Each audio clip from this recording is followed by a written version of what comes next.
அனைவருக்கும் நமஸ்காரம். நாம் இன்னைக்கு பார்க்கறது என்னன்னா, சித்த வித்தியார்த்திகளின் நடவடிக்கை கிரமங்கள். அதில் வந்து சட்டம் 27 மேல் எழுதிய நடவடிக்கை கிரமங்களுக்கு அனுசரித்து நடப்பவர்களை மட்டுமே நாம் கவனிக்கின்றதாகும். அல்லாதவர்களை பற்றி நமக்கு யாதொரு சிந்தனையோ இல்லை அப்படிங்கிறார். அப்போது சாமியினுடைய அந்த சொல்படி கேட்டு நடக்கிறவங்க, அவங்க தான் இந்த 30 ரூல்ஸையும் ஃபாலோ பண்ணுறவங்களா இருப்பாங்க. அவங்கள மட்டுமே நம்ம கவனிக்கிறோம் அப்படின்னு சொல்லி சாமி சொல்கிறாரு. இது எப்படின்னா, நாம் வந்து அவர் அப்பாவாக நம்ம நினைக்கலாம்.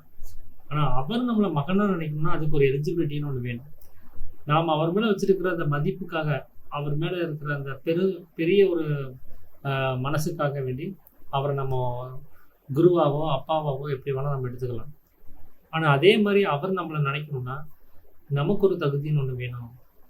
இப்போ எனக்கு என்னுடைய குழந்தைகள் இருக்காங்கன்னு வச்சுக்கோங்களேன், அவங்க என் பேச்சை கேட்டு நடந்தால் தான் எனக்கு அவங்க மேலே பிரியம் இருக்கும். நான் ஒன்று சொல்கிறேன், அவங்க ஒன்று செய்கிறாங்க, என் பேச்சை அவங்க சட்டை பண்ணுறதே கிடையாது, அதை கண்டுக்க மாட்டேங்கிறாங்க. அப்படிங்கிறப்போ எனக்கு அவங்க மேலே எப்படி பிரியம் இருக்கும்?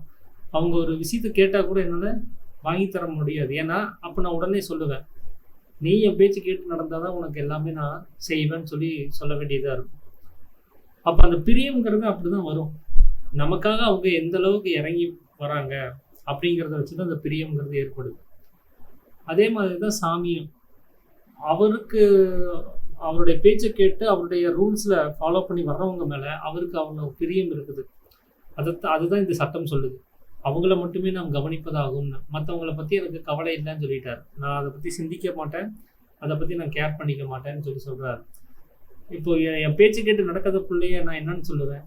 நீ என் பேச்சுக்கு நீ மதிப்பு கொடுக்கல, அதுக்கு ஒரு மரியாதை கொடுக்கல, என் பேச்சை நீ கேட்டு நடக்கலை, நீ என் பிள்ளைய இருந்திருந்தா இதெல்லாம் நீ செஞ்சுருப்ப, நீ செய்யாதப்போ நீ எனக்கு என் பிள்ளையே கிடையாது அப்படின்னு நம்ம சொல்கிறதால வழக்கம் இருக்கு இல்லையா?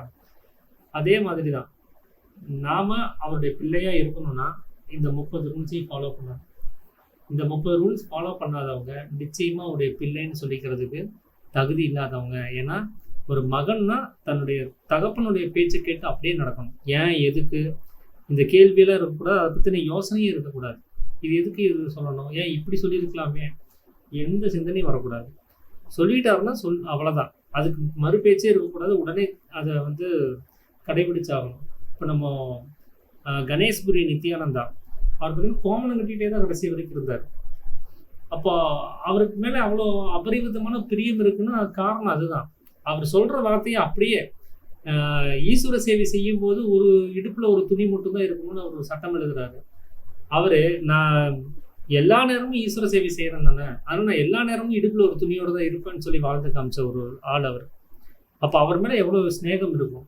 நீங்கள் அவங்க 2 பேரும் மடியில் உட்காந்து ஃபோட்டோ பிடிச்ச ஒரு விஷயத்தெல்லாம் நீங்கள் கவனிக்கலாம். ஆசிரமம் போனீங்கன்னா இருக்கும்.